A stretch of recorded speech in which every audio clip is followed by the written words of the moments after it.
Now, Baggy Granny coming to you live.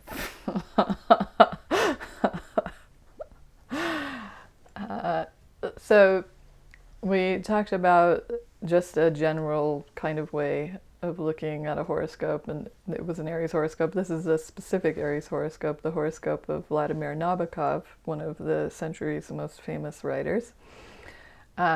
He spoke three languages so fluently he could write in them very wittily, and he had synesthesia, so sense cross interpretation of sensory modalities in his brain, and he was a famous lepidopterist. He loved butterflies.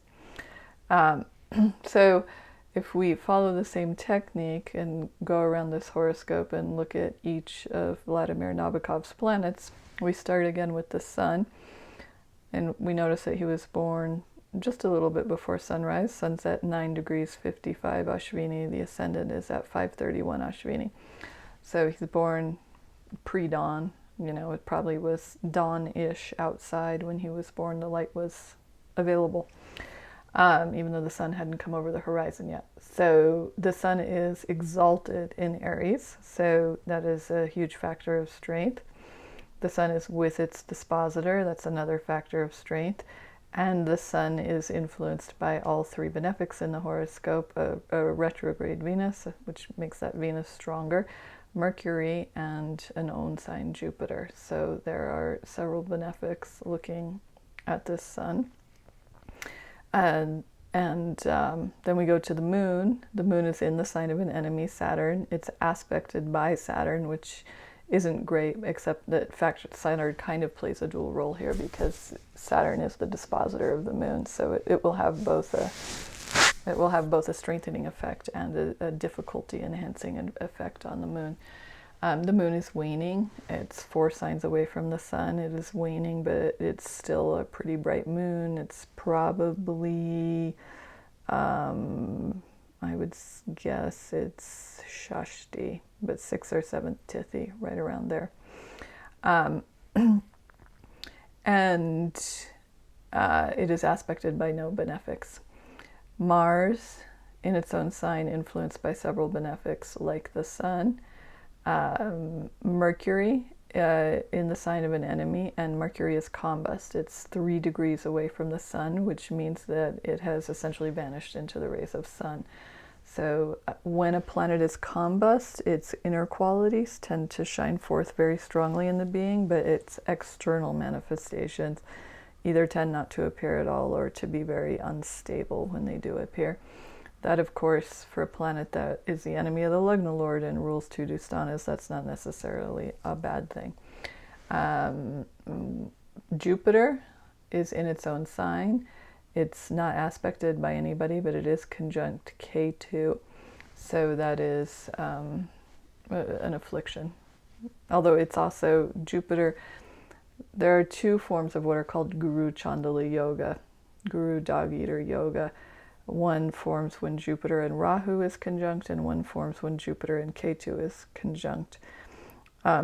Purportedly, when Jupiter sits with Rahu, people will leave spiritual teachers for egotistical reasons, but when Jupiter is with Ketu, people will simply outgrow spiritual teachers. But there is a kind of separative quality around mentorship that goes with that yoga. However, Jupiter with Ketu is a powerful combination for potential advanced spiritual states of realization. And again, there's a Shakti yoga, but the moon's in an angle again. Then Venus is in the sign of a neutral with its dispositor, influenced by both benefics and malefics. It's retrograde. It's also in a nakshatra that it owns, which you can count as a factor of strength. Venus and Moon are both in angles. We were talking about that before as a factor that ups people's aesthetic qualities in life, or aesthetic appreciation. And lastly, we have Saturn. Saturn is in the sign of an enemy.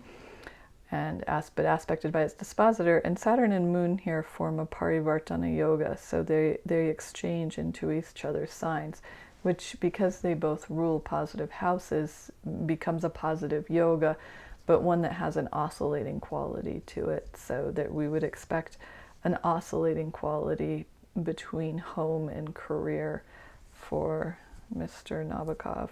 And then again, the nodes happen to be where the transiting nodes are. Rahu is in Gemini, Ketu is in Sagittarius. So there are other yogas at work in this horoscope too, because we're not talking about a nobody, we're talking about someone who wrote prolifically and became very famous as a result of his writing abilities. He has a Saraswati yoga. A Saraswati yoga forms when Mercury, Venus, and Jupiter occupy an angular trine or the second house, and Jupiter is in its own sign or exalted. And he has quite a nice Saraswati yoga because both Jupiter and Venus have a major factor of strength. Jupiter in its own sign, Venus is retrograde. Saraswati yogas figure in the lives of people who cultivate knowledge more than the average Joe. He also has a Ruchika yoga. Mars is in its own sign in the first house.